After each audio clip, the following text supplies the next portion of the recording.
ഗാസാതെരുവിലെ ചോര കണ്ടേ ഞാനും എഴുതട്ടൊരു കണ്ണീർ കാവ്യം. പിഞ്ചോമന മക്കളെ ചോരക്കായി ദാഹിച്ചലയുന്ന ചെന്നായി കൂട്ടം.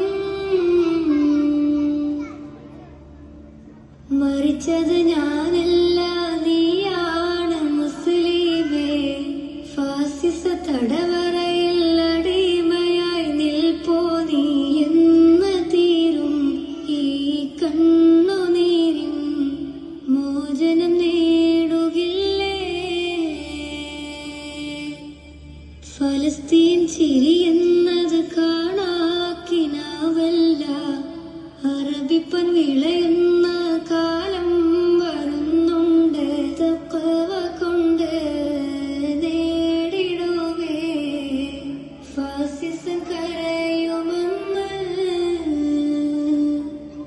ഗാസാതെരുവിലെ